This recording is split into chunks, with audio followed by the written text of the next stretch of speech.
Operation సింధూర్పై అధికారులతో రక్షణ మంత్రి రాజ్నాథ్ సింగ్ భేటీ అయ్యారు. త్రివిధ దళాధిపతులు సిడిఎస్తో భేటీ అయిన ఆయన ఆపరేషన్ సింధూర్ అంశాలపై చర్చిస్తున్నారు.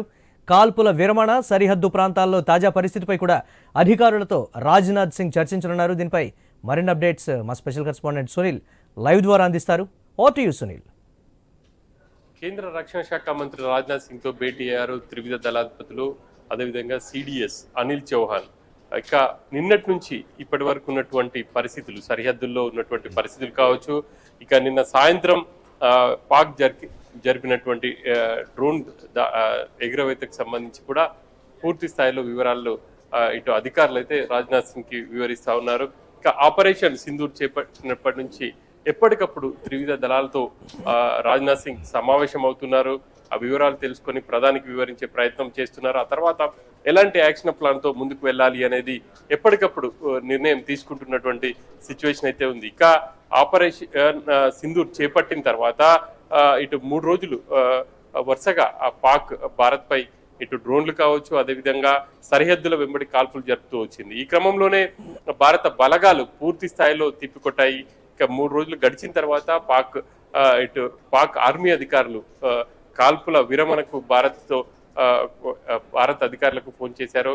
ఇక ఆ తర్వాత భారత్ అధికారులు కూడా అందుకు అంగీకరించడంతో కాల్పుల విరమణ 10వ తేదీ నుంచి అమల్లోకి వచ్చింది. ఇక మళ్ళీ సేమ్ సిచ్యువేషన్ అయితే అక్కడ కనిపిస్తా ఉంది. సాయంత్రం అయిందంటే చాలు పాక్ చాలా దుందుడుకుగా వ్యవహరిస్తుంది. భారత భూభాగంపైకి డ్రోన్లు ఎగురవేస్తుంది. ఇక సరిహద్దుల వెంబడి కాల్పులు జరుపుతుంది. కాల్పుల విరమణ అమల్లోకి వచ్చిన 2 రోజులు కూడా ఇటువంటి సిచ్యువేషన్ ఉంది. ఈ క్రమంలో పూర్తి స్థాయిలో ఇటు జమ్మూ కావచ్చు, అదేవిధంగా పంజాబ్, ఇంకా పలు జిల్లాల్లో ఇక బ్లాక్ డౌన్ అయితే ఇటు అధికారులు ప్రకటించారు. ఇక నిన్నటి నుంచి ఈ రోజు వరకు ఉన్నటువంటి సిచ్యువేషన్ అంతా కూడా అధికారులు వివరించే ప్రయత్నం చేస్తున్నారు. ఒకవైపు సరిహద్దుల్లో అప్రమత్తంగా ఉంటూనే జమ్మూలో ఉగ్రవాదులు చొరబడ్డారన్న సమాచారంతో ఇటు కాల్పులు కూడా జరిగాయి కొన్ని ప్రాంతాల్లో.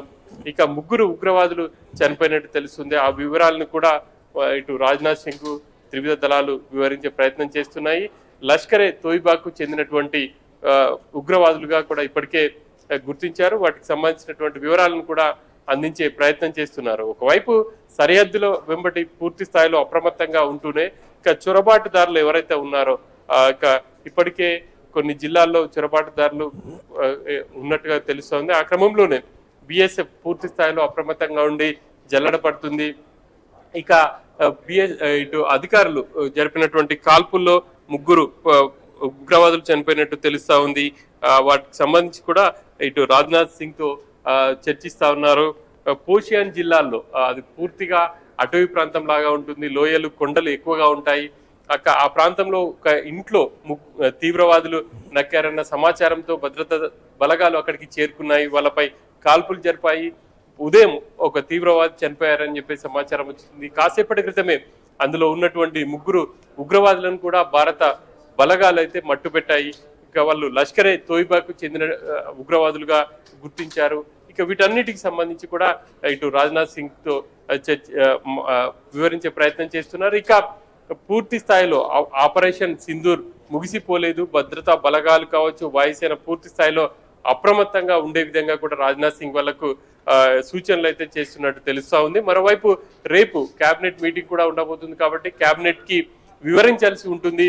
ఇక ఆపరేషన్ సింధూర్ మొదలైనప్పటి నుంచి కూడా వివరాలని రాజ్నాథ్ సింగ్ అధికారుల నుంచి అడిగి తెలుసుకుంటున్నారు. మురళి, రాత్రి కూడా జరిగినటువంటి పరిణామాలు, డ్రోన్లు కూడా గగనతలంలో రావటం, పాకిస్తాన్ డ్రోన్లకు, దానికి సంబంధించి ఈ సమావేశంలో దానికి సంబంధించి కూడా చర్చకు వచ్చినట్లుగా కూడా తెలుస్తుంది. దానికి సంబంధించి ఏంటి? ఇప్పటికే కాల్పుల విరమణ ఒప్పందం తర్వాత భారత్ గగనతలంపై ఎగురవేసినటువంటి డ్రోన్లను భారత వాయుసేన కూల్చేశారు. ఇక మొదటి రోజు దాదాపు 30 డ్రోన్ల వరకు ఎగిరేసినట్టుగా ఇటు తెలుస్తోంది. శ్రీనగర్ కావచ్చు, అదేవిధంగా పంజాబ్, అమృత్సర్ ప్రాంతాల్లో ఈ డ్రోన్లు ఎగిరినట్టుగా గుర్తించారు.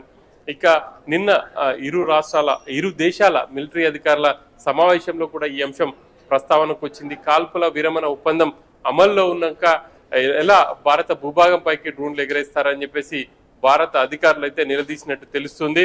ఇక మరోసారి సమావేశంలో కూడా ఈ అంశాలను ప్రస్తావించే ఛాన్స్ అయితే ఉంటుంది. ఇక ఈ రోజు కూడా ఒకవేళ కనుక పాక్ డ్రోన్లు కావచ్చు, లేకపోతే మిసైల్స్ సరిహద్దుల్లో కాల్పులు కనుక చేస్తే కనుక పూర్తి స్థాయిలో తిప్పికొట్టాలి అన్న అంశాన్నే రాజ్నాథ్ సింగ్ త్రివిధ దళాలకు ప్రధానంగా చెప్తూ వస్తున్నారు.